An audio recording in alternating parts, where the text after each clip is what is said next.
Starting from the جو آپ کا ڈزنی لینڈ ہے وہاں سے اسٹارٹ کریں، وہ ڈیولپ کی جا سکتی ہے. میں نے آئیڈینٹیفائی کیا اپنے بک میں کہ کون سے ڈزنی لینڈ کہاں بن سکتا ہے؟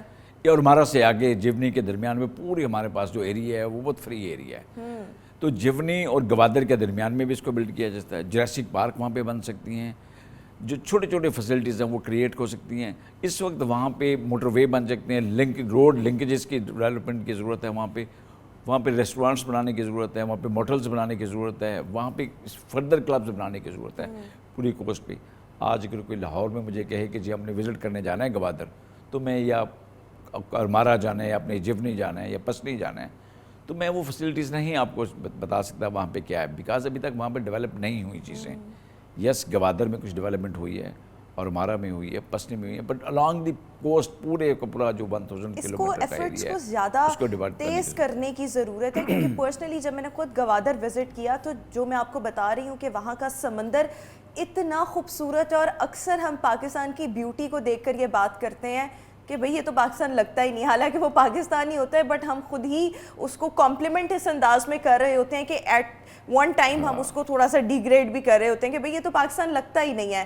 لیکن جس طریقے سے ہم گوادر کی ابھی بات کر رہے ہیں، that is one tourist spot, اور اس میں بھی بہت سی جگہیں موجود ہیں. کوہ مہدی وہاں پر ہے. سو بہت سی جگہ جو ہیں ان کو مزید انہانس کیا جا سکتا ہے جس سے لوگ وہاں پر زیادہ سے زیادہ آئیں، اور اس کو ایڈورٹائز بھی کرنا چاہیے. فیوچر کے حوالے سے کہا جاتا ہے کہ Gwadar is a game changer. CPEC کو آپ کب مکمل ہوتا دیکھ سکتے ہیں، اور یہ کس طرح سے ہمارے ملک کی تقدیر بدل سکتا ہے؟ یہ بڑا اچھا ہے، اپنی امپارٹنٹ کویشچن پوچھا. یہ بھی میں بتا دوں کہ 2020 میں میری جو بک تھی نا بلو اکانومی اور سی پیک یہ آئی تھی، اور 2020 کے بعد ہی پاکستان میں ڈیبیٹ سٹارٹ ہوئی ہے بلو اکانومی کے اوپر. یہ وہ بک ہے جو پھر پلاننگ کمیشن کو بھی گئی، منسٹریز میں بھی گئی، اس پہ بڑا کام ہوا. بہت ساری کانفرنسز اس کے بعد ہوئی بلو اکانومی کے اوپر. اس کی کنیکٹیوٹی بتائی گئی ہے کہ ہماری گوادر پورٹ کے ساتھ کیا ہے. اس کو بھی سمجھنے کی ضرورت ہے. دیکھیں پاکستان میں ایک ڈیبیٹ سٹارٹ ہوئی کہ جب سی پیک سٹارٹ ہوا کہ جی ایک موٹر وے بننا چاہیے، 2 بننے چاہیے یا 3 بننے چاہیے. ایک چیز سمجھ لیں کہ جو چھوٹے سائز کا جہاز ہوتا ہے ہمارے پاس کنٹینر شپ، اس کو 10 سے 12 ہزار کنٹینر آتے ہیں. جو مڈل سائز کا درمیانے سائز کا جو جہاز ہے اس کے اوپر کوئی 40-50 ہزار کنٹینر ہوتے ہیں. اور اب بڑے جہاز ایسے بھی آگے جس پہ کوئی 80,000 یا 1,00,000 کے قریب کنٹینر ہوں گے. تو کبھی آپ نے 1,000 کنٹینر کو سڑک پہ دیکھا ہے، یعنی 1,000 ٹرک کو لائن میں لگے ہوئے دیکھا ہے؟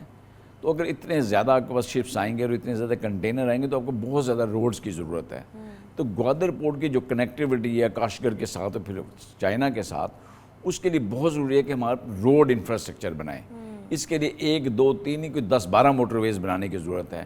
لنکیجز ڈیولپ کرنے کی ضرورت ہے. گوادر سے لے کے ہمارا جو ناردر ایریا یہاں سے لے کے گلگت بلتستان سے. اچھا، ابھی ہم گوادر کی جب ہم بات کرتے ہیں تو وہاں پر نیا انٹرنیشنل ایئرپورٹ جو ہے وہ بن رہا ہے.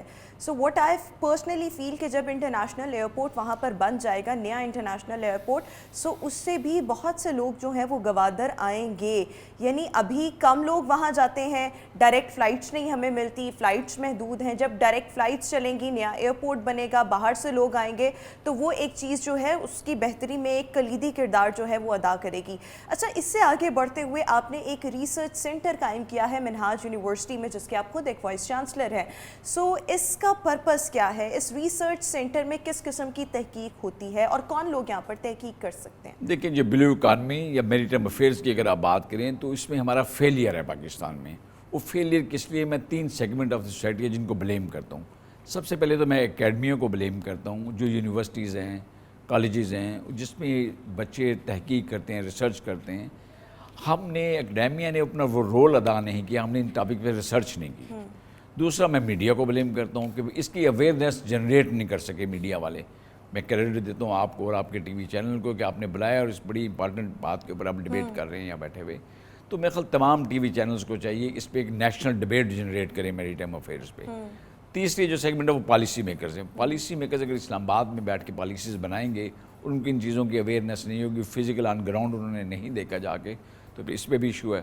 تو میرا خیال یہ کریڈٹ جاتا ہے منہاج یونیورسٹی لاہور کو. اس میں ہم نے ایک سینٹر بنایا، centre of research and innovation in maritime affairs, Karima کے نام سے. یہ بڑا پاپولر ہو گیا ہے بیکاز اس پہ ہم نے ان ڈیپتھ ریسرچ شروع کی ہے. میریٹائم افیئرس کے وہ جتنے بھی ایشوز ہیں، چاہے وہ شپ بلڈنگ کا ایشو ہو، وہ شپس ڈسمینٹلنگ کا ایشو ہو، وہ جو کوسٹ ہے ہماری اس پہ انفراسٹرکچر ڈیولپمنٹ جو ہو رہی ہے اس پہ، میری ٹائم ٹورزم، بلو اکانومی کے تمام سیگمنٹس پہ یہاں ریسرچ شروع کی ہے ہم نے. یہاں پہ ہم نیشنل اور انٹرنیشنل میری ٹائم کانفرنسز بھی کرتے ہیں. ابھی 30 مئی کو ہماری ایک انٹرنیشنل کانفرنس ہونے جا رہی ہے، اس میں پوری دنیا سے لوگ آ رہے ہیں یہ ڈسکس کرنے کے لیے کہ میری ٹائم افیئرس کے کیا اسٹیٹ ہے پاکستان میں اور ہمیں کیا کیا کرنا چاہیے. اس کانفرنس کی جو ریکمنڈیشنز ہوں گی پھر ہم منسٹری کو فارورڈ کریں گے، پھر وہ جو پالیسی میکرز ہیں in light of those recommendation اس پہ کام کریں گے. تو میرا خیال باقی یونیورسٹیز کو اس طرح کرنا چاہیے. یہ سینٹر بڑے قلیل عرصے میں اتنا پاپولر ہو گیا ہے کہ بہت ساری کانفرنسز، سیمینارز، ویبنارز انہوں نے کرنا شروع کر دیے ہیں یہاں پہ. اور لاہور جو کہ سینٹر آف پاکستان ہے یا سینٹر آف پنجاب ہے، یہاں بیٹھ کے جو تحقیق بچے کر رہے ہیں یہ پورے پاکستان کے لیے کر رہے ہیں. بہت سارے لوگوں کا خیال ہے کہ جو سمندری امور ہیں یا کراچی کے لوگوں کو ڈیل کرنا چاہیے یا بلوچستان کے لوگوں کو ڈیل کرنا چاہیے. میرا خیال یہ ایک نیشنل ایسٹس ہے ہمارے پاس، اللہ تعالیٰ نے ہمیں دیا ہے پاکستان کو.